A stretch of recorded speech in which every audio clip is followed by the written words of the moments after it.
pockets of the country, maybe ruled by other state governments, which have huge debt, huge joblessness, a lot of chaos, worry you? For example, in Bengal, there was a business summit recently where Mamata Banerjee went on record and she's told foreign investors, you see, the central government is not giving me my share of GST. They take money from me, they deny me my share. There is a different approach there. And while the BJP, after these state elections, rules 17 states of the country, out of them 12 directly and 5 in coalition, I am concerned sometimes, Mr. Puri, at this gap that's building up in the difference in policy approach. You may not be, but levels of debt, freebie schemes, fundamentals of the economy, economic thinking can't be so disparate. Yeah, I'll give you an example. Yeah. I had a conversation with the Honorable Chief Minister of Delhi, and he says, "Ke metro ko free kar do." So I said, you make up your mind. Do you want the metro to become like the Delhi Transport Undertaking bus, or do you want DTC to become like metro? So this debate on freebies, this debate on let me incur a debt and let the center pay for it, it's not going to work. Yeah. I started by saying that the Prime Minister has demonstrated today that clearly good governance, which means the kind of things that Amitabh and I have been talking about, these produce results in terms of the development and also good politics. You've been rewarded for that.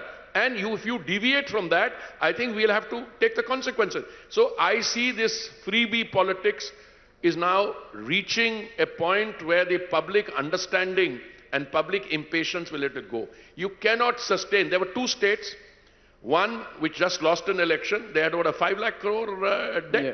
Punjab, when I was there some time ago, they had a 3 lakh crore. I believe they will take it up to 5 lakh crore.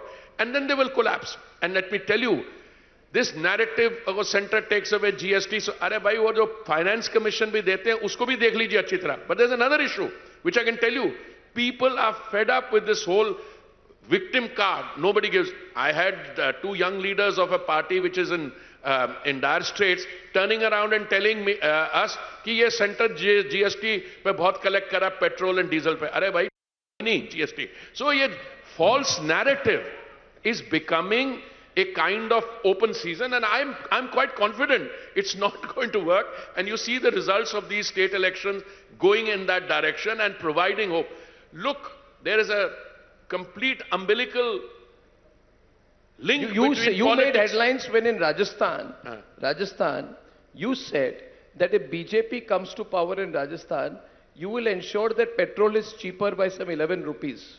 No, 12 rupees I said. 11 rupees 80 paisa. Anna, we sell in BJP. Why did you say that, Mr. Puri? Because it's very clear. In a BJP ruled state, petrol sells at 96 rupees a litre. In Rajasthan, it was selling at 108. So I'm asking you, give me a breaking news story. People in Rajasthan are watching. Well, you know, when is the price falling by 12 rupees? I am not in running for the Chief Minister's job, but the 3 or 4 people who are in the running for the job or who are being considered, no, but I'm sure they would want to ensure. But wasn't that populism, like absolute populism? This is not populism. This is the kind of VAT that you charge. Look, if you make energy, petrol or diesel expensive, doesn't benefit you in the long run. Because today, if the economy is growing 7.6% last quarter, you have a situation, Arnab, where that economic growth means more energy consumption means more growth. So if you make, like aviation turbine fuel, when I was civil aviation minister, some states were charging fantastic amounts of tax. I said, nobody will come to fill up here. They will go to states like Gujarat, which charge only 1%. So they brought their ATF rates down. Okay, so I have one question here, and I'm going to wrap this up in a couple of minutes, but this is important for both of you. Amitabh, you go first, and then, you see, Mr. Puri deflects some questions.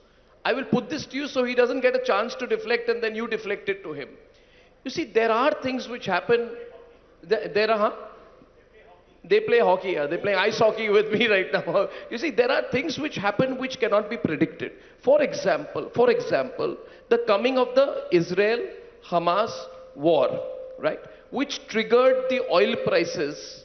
I'm putting this to him deliberately. And then which triggered the oil prices to spike by 4 or 5%. Now, we are importing 75-80% of our oil consumption. Now, inflation is still 9% plus. Right? Unemployment is still 9% plus, inflation is still high, Unemployment is high. There is a possibility. We always say that if this emerges into a bigger conflict and we are asked to take sides. See, we did not take sides. We looked at national interest and it worked very well. Will we be able to do it every time? And if we can't, then what is the impact on our economy? Will we get a blow? So let me put it in.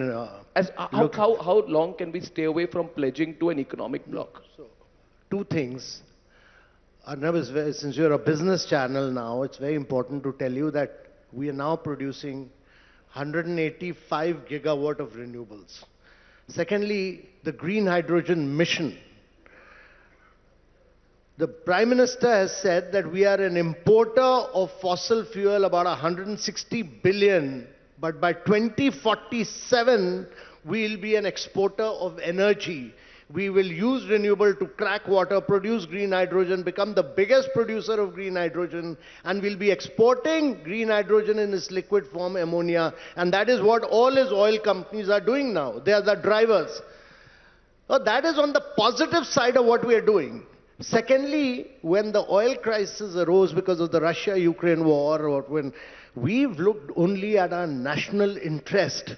No other country has been able to do what India has done in its oil procurement. And this government, Mr. Hardeep Puri, was able to negotiate and get the best deal for India. Will we be able to do it again? Yeah. Especially when the Chinese yuan comes in between. Yeah. Will we be able to do it for a longer period? First of all, Arnab, I think some things need to be stated up front. There is no shortage of oil in the world. An oil producing cartel, OPEC Plus, decides how much oil it wants to release. They cut 1.5 million barrels a day earlier, and they did another 1 million barrel cut now. But the price didn't go up, it came down, which means there is a mismatch between OPEC action and the markets factoring in on them. I don't anticipate any difficulty on the availability front. Insofar as the affordability front is concerned, I think what Amitabh is saying is very important. We've gone biofuels blending 10%, we've reached 12%. In 2014, we've done 1.4%. We had a target for 2030 of 20%. We are bringing it 25%. We are moving breakneck speed ahead. Even the war there, I have to be very careful on what I say.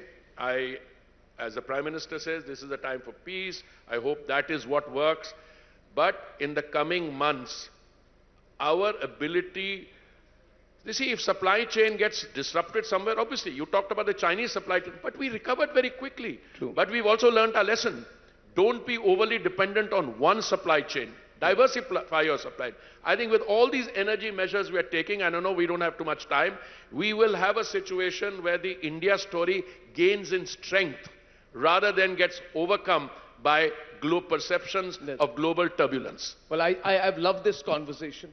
We've discussed China, we've discussed GDP, per capita GDP, oil, global uncertainty and geopolitics. I find in both of you a lot of pragmatism, and I find you both extremely positive about the role ahead. You're going to play a big role in the Indian economy in the next 5 to 10 years. Thank you very much. Mr. Kant, I know you have a flight to catch, and Mr. Puri for launching Republic Business ever in your debt. And you came on a day when Parliament is on. So I'm so happy about that. Thank you very much.